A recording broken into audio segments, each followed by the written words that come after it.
안녕하세요. 미소부동산입니다. 오피스텔 투자 관련해서 가장 많이 받는 질문 중 하나가 바로 양도소득세 관련 질문인데요.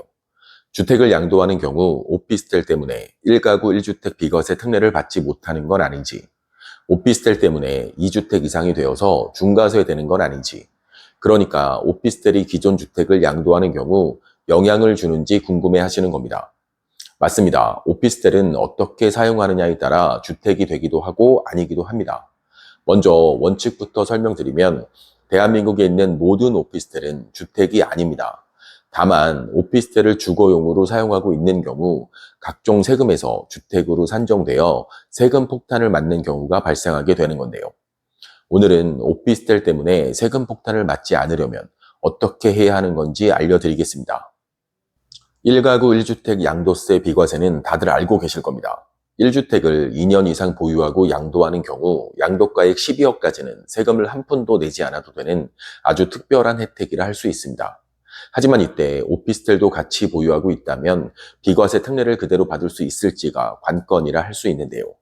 여러 가지 변수와 다양한 사례가 있어서 주의가 필요합니다. 먼저 오피스텔을 업무용으로 사용하고 있다면 당연히 주택수에 포함되지 않으니 걱정하지 않으셔도 됩니다. 오피스텔을 주거용으로 사용하고 있는 경우가 문제가 되는 건데요. 양도세 계산 시 주택수에 포함돼서 1가구 2주택으로 계산됩니다. 그런데 만약 주거용으로 임대를 주고 있지만 임차인이 전입신고를 하지 않았다면 주택수 산정에서 제외되는 걸까요? 예전부터 임대인 분들이 정말 많이 사용했던 방법입니다. 결론부터 말씀드리면 아무 의미가 없습니다.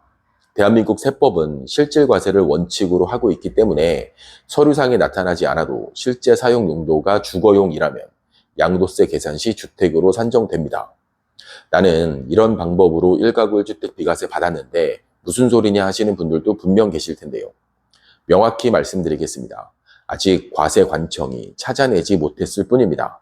추후에 세금 추징당하는 경우를 흔히 볼 수 있습니다. 또 가장 많이 오해하시는 내용이 하나 있는데요. 바로 주택임대사업자 등록입니다. 오피스텔을 주택임대사업자 등록했다면 주택수 산정에서 제외되어서 기존 주택 양도 시 1가구 1주택 양도세 비과세를 받을 수 있을까요? 아닙니다. 잘못 알고 계시는 분들이 정말 많은데요. 오피스텔이 주택수 산정에서 제외되는 게 아니라 기존 주택이 거주주택 비과세 특례를 받을 수 있는 것 뿐입니다. 1가구 1주택 양도세 특례와 거주주택 양도세 특례는 비슷해 보이지만 그 내용이 다르다는 걸 꼭 기억하시길 바랍니다.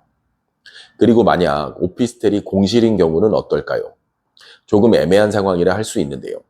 예전 판례 중에서는 현재 공실인 오피스텔이지만 현황상 주거용으로 판단된다는 이유로 주택수 산정에 포함시킨 경우가 있고요. 최근 판례 중에서는 비슷한 상황에서 과세관청이 마찬가지로 주택수 산정에 포함시켰지만 소송을 제기해서 주택수 산정에 제외된 판례도 있습니다. 최근 판례이다 보니 공실 상태이거나 주거용으로 사용이 명확하지 않다면 오피스텔은 이제부터 양도세 계산 시 주택수 산정에서 제외된다. 이렇게 알고 계시는 분들도 있는데요.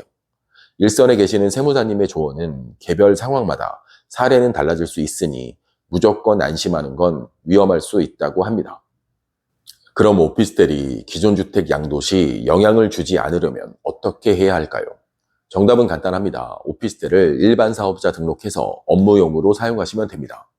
업무용으로는 임차인을 구하기가 어렵지 않느냐 이렇게 질문하시는 분들도 계실 텐데요. 그래도 해결 방법은 있습니다. 기존 주택 양도 시점에서만 오피스텔을 업무용으로 사용하시면 됩니다. 무슨 얘기냐면 오피스텔을 지금까지 어떤 방식으로 사용했느냐는 중요하지 않고 기존 주택 양도 시점에 오피스텔을 어떤 용도로 사용하고 있는지가 중요하다는 얘기입니다. 그러니까 미리 준비하신다면 얼마든지 방법은 있습니다.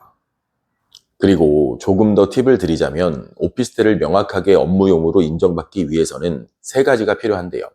첫 번째, 임대인의 일반 사업자 등록. 두 번째, 임차인에게 세금 계산서 발급. 세 번째, 부가세 신고입니다. 오피스텔 투자를 세금 때문에 고민하시는 분들을 자주 만나게 되는데요. 오피스텔은 그 사용 용도에 따라 변수가 있지만 오히려 그 변수를 나에게 유리하게 적용할 수 있다는 점이 오피스텔 투자의 장점이라 할 수 있습니다. 궁금하신 점 댓글 남겨주시면 답변 드리겠습니다. 지금까지 미소부동산이었습니다. 감사합니다.